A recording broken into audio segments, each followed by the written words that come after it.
La pièce était froide, dénudée. Les murs nus semblaient raconter des histoires de jours meilleurs, maintenant révolus. Les enfants se blottissaient les uns contre les autres, cherchant un peu de chaleur dans l'air glacial et face à la réalité encore plus glaciale qui les attendait.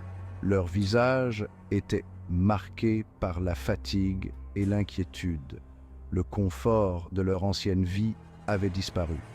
Les souvenirs de rires et de jeux semblaient appartenir à une autre époque, une époque où l'insouciance régnait, remplacée par des couvertures rêches et la dureté du sol.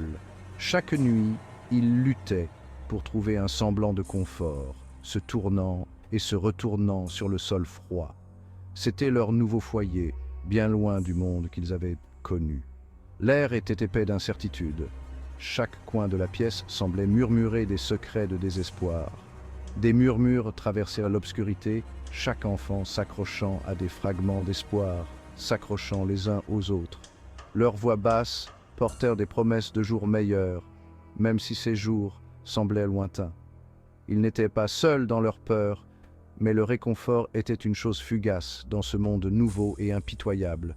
Chaque étreinte, chaque mot doux était une tentative de repousser l'angoisse. La survie était désormais la seule chose qui comptait. Chaque jour apportait de nouveaux défis et chaque enfant devait puiser dans des forces insoupçonnées pour continuer. Un clan aigu brisa le silence de l'aube naissante. Les enfants se réveillèrent en sursaut, la peur étreignant leur petit cœur. La cloche. C'était un appel à l'action, une convocation à laquelle ils ne pouvaient en échapper. Se précipitant hors de leur sommeil, ils trébuchèrent dans l'obscurité, la peur alimentant leur hâte. Il y avait une énergie frénétique dans l'air, un besoin désespéré de plaire, d'obéir. Ils avaient appris vite. Dans cet endroit, l'obéissance était synonyme de survie. La désobéissance était impensable. Les enfants formèrent des rangs désordonnés, leurs jeunes visages marqués par un mélange d'appréhension et de détermination. La journée avait commencé. Une silhouette émergea des ombres, se détachant lentement de l'obscurité environnante. Grande, imposante, son visage était un masque d'indifférence, une froideur qui glaçait le sang. C'était Tobu, leur instructeur, leur geôlier, celui qui détenait leur destin entre ses mains. Ses yeux balayèrent les enfants rassemblés, froids et calculateurs, analysant chaque mouvement, chaque hésitation. Il ne gaspilla pas de mots, ne perdit pas de temps en politesse. Chaque seconde comptait dans cet environnement impitoyable. Ce n'était pas un lieu pour la gentillesse. Les murs résonnaient des cris et des pleurs, mais aucune pitié ne venait. Allez, plus vite, plus fort, ne vous arrêtez pas. Tobu aboyait des ordres, sa voix résonnant comme un coup de fouet. Sa voix était tranchante, impitoyable, chaque mot pesant lourdement sur les épaules des enfants. Les enfants s'exécutaient au pas de course, leur corps se mouvant avec une précision née de la peur, de la nécessité de survivre. Ils couraient, ils sautaient, ils poussaient leur petit corps jusqu'à leurs limites, chaque muscle criant de douleur. Chaque activité était un test, chaque mouvement scruté avec une attention implacable.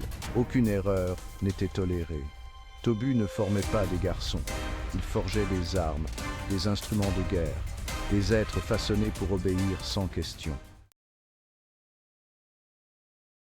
Un garçon faiblit. Il trébucha, restant derrière les autres. Sa faiblesse fut accueillie par une punition rapide et brutale. Mais la punition n'était pas pour lui seul. Les autres enfants regardèrent avec horreur Tobu appliquer sa marque de discipline. Punition collective, une leçon apprise rapidement et douloureusement. Vous souffrez tous pour son erreur. Ils étaient responsables les uns des autres. Leur survie était intimement liée. La faiblesse d'un seul était une menace pour tous. Le ressentiment se mêlait à la peur, mais c'était une émotion dangereuse, rapidement réprimée. La survie dépendait de l'unité, même si cela signifiait partager la souffrance. Cinquième partie, le combat de Dudian, un corps trahi. This is the story of a young boy, Dudian, whose body was pushed to its limits and beyond. Je brûlais de honte. La honte de ne pas pouvoir me défendre, de ne pas être assez fort. Mon corps, encore faible des horreurs que j'avais endurées, hurlait de protestation. Chaque fibre de mon être criait de douleur. Chaque mouvement était une agonie.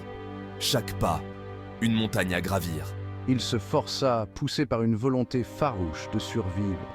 La détermination dans ses yeux était palpable, un feu qui refusait de s'éteindre, mais son corps le trahissait. Ses muscles tremblaient, sa respiration était saccadée. Chaque souffle était une lutte. J'ai senti le goût du sang, Gap, Deus, ce goût métallique qui me rappelait mes blessures. Son goût métallique me remplissait la bouche. J'ai refusé de céder. J'avais survécu à pire. Je ne craquerai pas. Pas maintenant. Pas alors que j'étais si proche. Pas alors que la survie était à portée de main. Je devais continuer. Pour moi. Pour ceux qui comptèrent sur moi. Mais la peur restait, compagne constante, chuchotant le doute à son oreille. Serait-il assez fort? La question résonnait dans son esprit, mais il savait qu'il devait essayer. 6e partie, murmure de peur et de frustration. Alors que le soleil montait dans le ciel, l'épuisement s'abattit sur nous. La peur était une présence constante, un poids lourd sur nos petites épaules. Des murmures de frustration et de désespoir s'échappèrent de nos lèvres, rapidement réduits au silence. Le regard de Tobu était toujours vigilant. Ils étaient prisonniers, leur vie ne leur appartenait plus. L'injustice de tout cela brûlait comme un feu dans leur jeune cœur. Mais la colère était un luxe que nous ne pouvions nous permettre. Nous devions survivre. Nous devions devenir plus forts. Pour nous-mêmes, les uns pour les autres. Finalement, Tobu siffla la fin de l'exercice. Les enfants s'effondrèrent au sol, cherchant leur souffle. Il se tenait devant eux, son silence plus menaçant que n'importe quel cri. Je suis Tobu, votre survie dépend de moi. Ces mots étaient à la fois une promesse et une menace. Il allait les façonner en armes, en survivants. Mais le prix à payer serait élevé. Ils seraient poussés jusqu'à leurs limites, brisés et reconstruits. C'était leur nouvelle réalité, un creuset brutal où seuls les plus forts survivraient. Le poids des paroles de Tobu s'abattit sur les enfants. La survie. Un mot simple, et pourtant il englobait tout. Leur vie passée avait disparu, remplacée par une concentration absolue sur le présent. Chaque douleur, chaque goutte de sueur était un témoignage de leur volonté de vivre. Ils n'étaient plus des enfants. Ils étaient des recrues, forgés dans les flammes de l'adversité. Leur innocence avait été arrachée, remplacée par une détermination farouche à endurer. Le monde leur avait montré son cœur sombre, et ils n'avaient d'autre choix que de s'adapter ou de périr. Malgré la dureté, malgré la peur, une lueur d'espoir subsistait. Dans les regards échangés, dans les mots d'encouragement murmurés, un lien se tissait. Ils étaient unis dans leur lutte, leurs expériences communes forgeant une connexion plus forte que n'importe quelle chaîne. Ils compteraient les uns sur les autres. Ils se pousseraient mutuellement. Ils survivraient, ensemble. Cet espoir partagé, aussi fragile soit-il, devint un phare dans les ténèbres, un témoignage de la force inébranlable de l'esprit humain, même face à une cruauté inimaginable. Le jour touchait à sa fin, le ciel s'embrasant des couleurs d'un soleil couchant. Les enfants, meurtris et épuisés, se serraient les uns contre les autres, puisant leur force dans leur épreuve commune.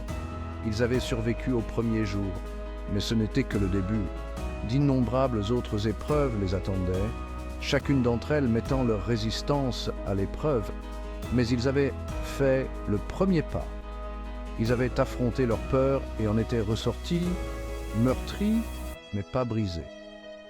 Ils n'étaient plus des enfants innocents, ils étaient des survivants. Et dans les flammes de leur lutte commune, un nouvel avenir se forgeait.